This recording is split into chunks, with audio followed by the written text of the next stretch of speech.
Welcome to today's video.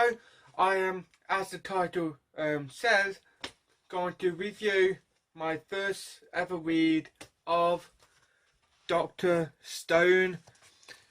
I got to review Volume 1, Volume 2, Volume 3, Volume 4, Volume 5, Volume 6 and Volume 7. Stay tuned for Eevee Mania. Okay, Dr. Stone. I watched little of the anime, but I stopped watching daily animes now because I don't want to wait until they come out so I can watch them in full. So I went and read all 7, what up to date of Dr. Stone the manga, and it was really great. I did enjoy the concept of this series. Yeah, so this is about this protagonist named Senku, who is a real genius when it comes to science, and his oath of a friend Taiju and Yasuria. Them two were sort of meeting at a trade at the beginning of the series because Taiju wanted to ask Yasuria that.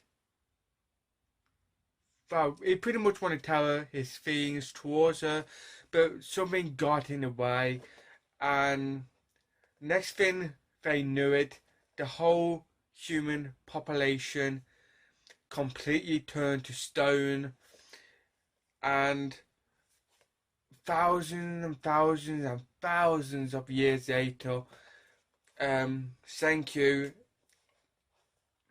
sort of got out of the stone, what he were trapped in for many years.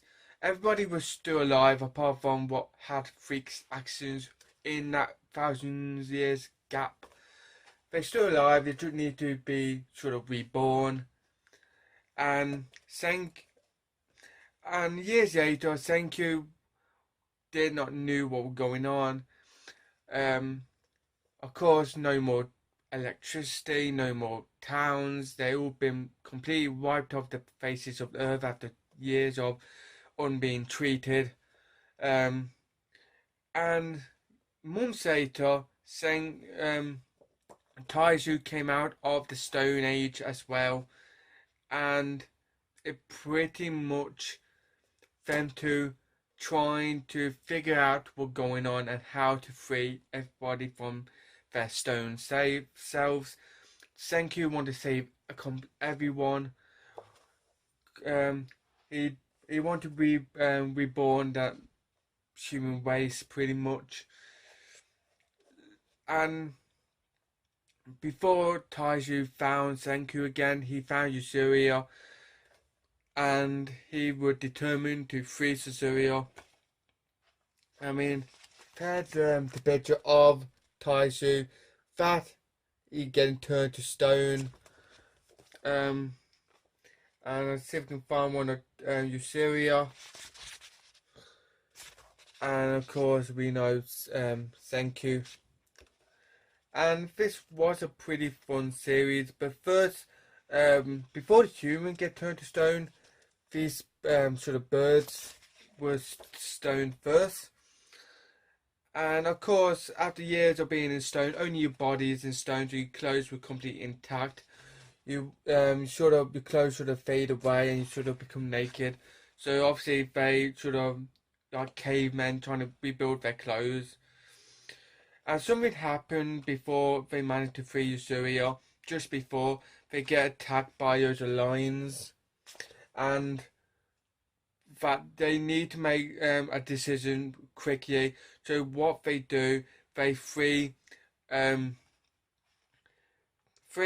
guy, what they call it, King of Beasts or something. I completely forgot.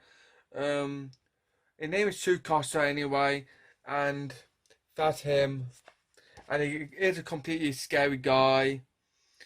but he don't want the world to become as it were, because of all the taxes and you had to pay for stuff.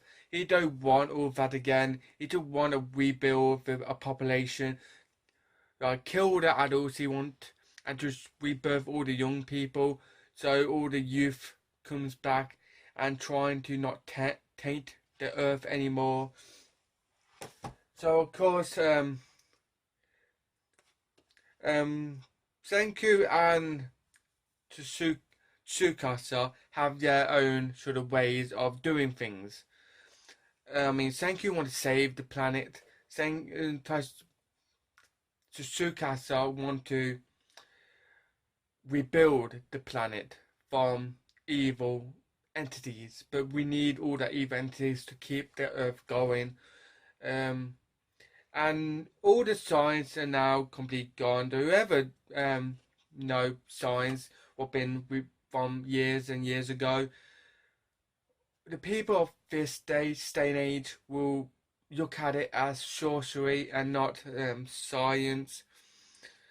Something happened along the way, and Senku and Taishu and Yusuri are sort of split up.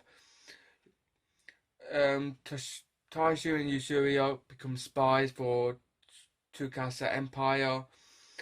Then along the way, I mean, I quite like the flashbacks. It's sort of, and the artwork is completely fantastic. I do love the artwork. And so something when Senku became split up from everyone, he met this woman, Hokak, yeah, Hohaku. I think now you pronounce it Hohaku. And what I forgot to mention is when they become stones, obviously they not intact all of these centuries, so they have like scars on your head, sort of markings, what happened along the way. But you soon find out that most people don't have markings. That because even though Senku thought he was the very first human, that was not the case. Humanity actually rebuilt itself years ago. But obviously, without anyone to guide them, they don't know anything about science. All what they knew about is sorcery, pretty much.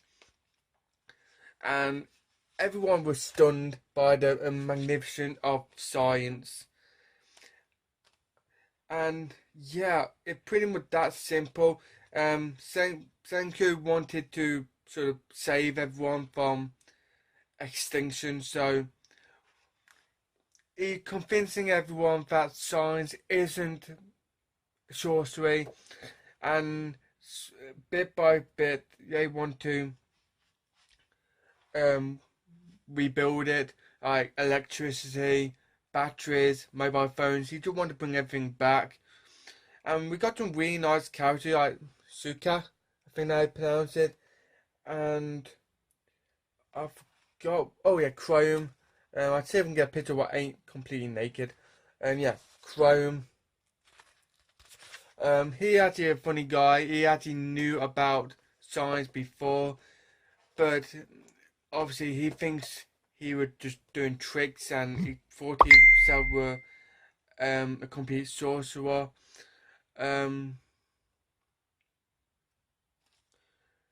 So that pretty much it. And we got introduced with a really cool guy. Sort of remind me of sort of style from My Hero Academia. Jen, I think his name is. He got a cool sort of style to him.